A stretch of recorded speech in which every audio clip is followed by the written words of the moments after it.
Welcome to part 9. So, what's next? You've got to the end of your writing and editing and your manuscript is complete.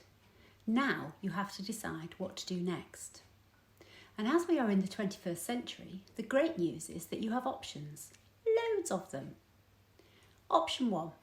You can do what authors for centuries have been doing and try to bag yourself a literary agent.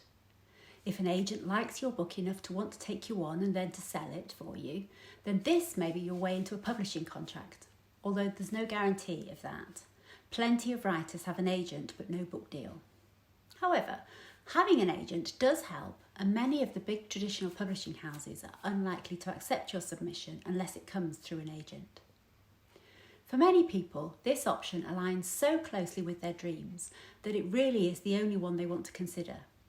And that's great. An agent is likely to be a valuable member of your team, maybe helping with the editing, negotiating any contract on your behalf, pushing for marketing, and generally being a good egg on your behalf.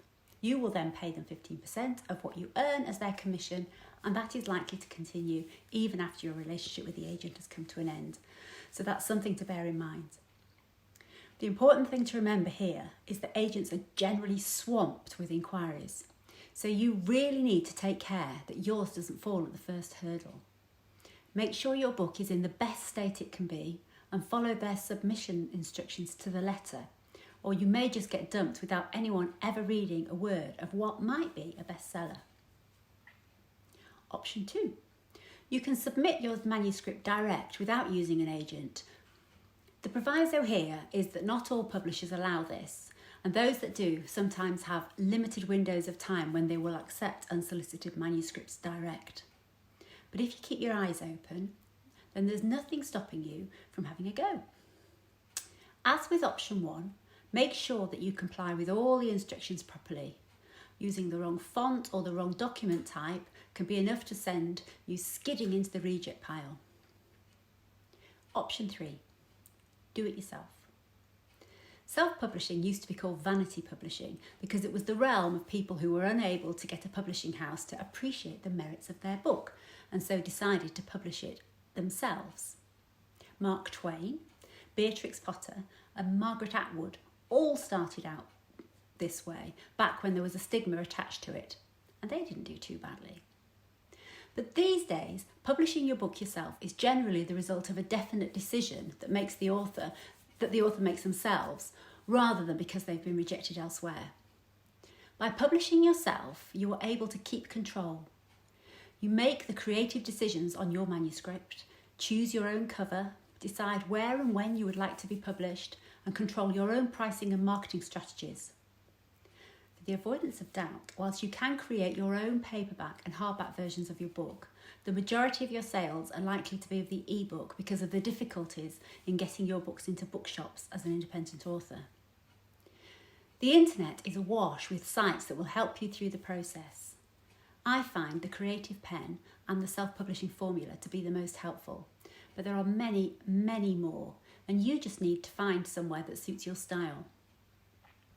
Now here's the hard word. None of these options are easy. Catching the eye of an agent and then securing a book deal is difficult in such a competitive marketplace. Publishing yourself is much easier, but then making your book visible enough to sell takes a wide range of skills, including mastering advertising on sites such as Amazon and Facebook. There doesn't appear to be a quick or easy route whichever way you choose, but it does happen.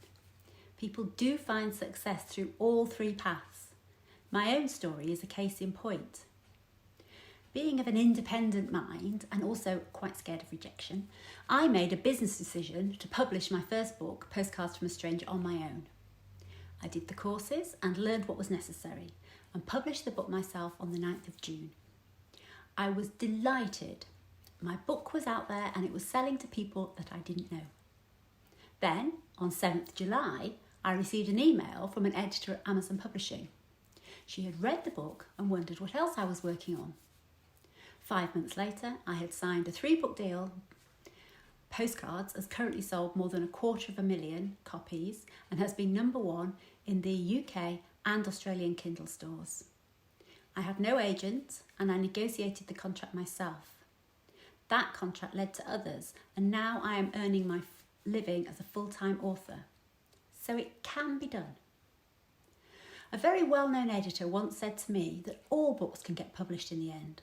It's just that writers give up before they get there. I hope you've found these posts helpful and that they've given you a taste of how my books are produced, from the additional idea to publication. Of course, everyone does it differently, and what works for me might not suit you. But as a parting word of advice, I would say have courage, be brave, commit to your story and your process, and just keep going.